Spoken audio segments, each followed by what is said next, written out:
我哋而家咧就落嚟溜冰。咁不過咧，我唔使着鞋㗎啦，我已經着咗啦。咁跟住咧，我就留俾大家睇㗎啦。咁我哋而家即刻玩啦，好唔好啊？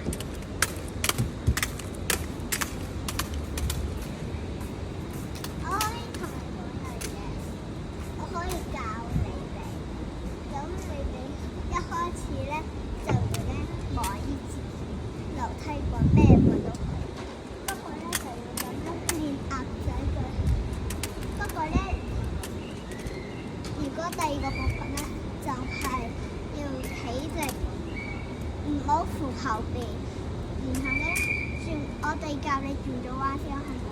轉彎咧，隻腳咧一時要離高少少，一時即係好似例如咁樣啦，轉個圈都可以咁樣嘅。咁跟住咧，我介紹第二樣嘢咯。咁我呢一陣間會全部連起身教你制嘅。咁跟住咧，第二個步驟咧就係直行。直行咧，如果有啲啦，你哋唔識行唔緊要啦，係要咁樣搭㗎。咁我而家寫一試呢個條啦，跟住搭到，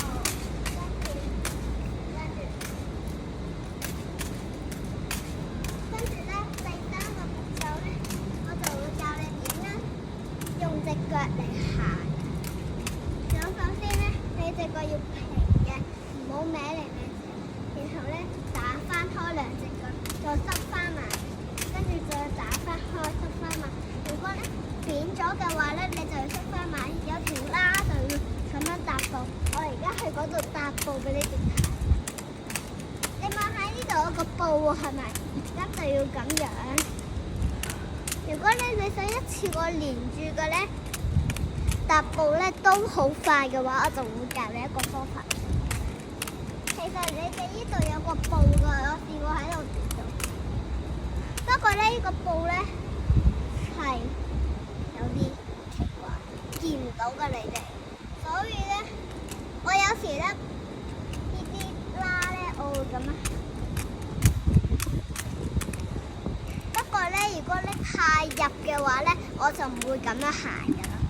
咁所以咧，我會教你好快咁樣踏步嘅。咁我哋喺呢邊。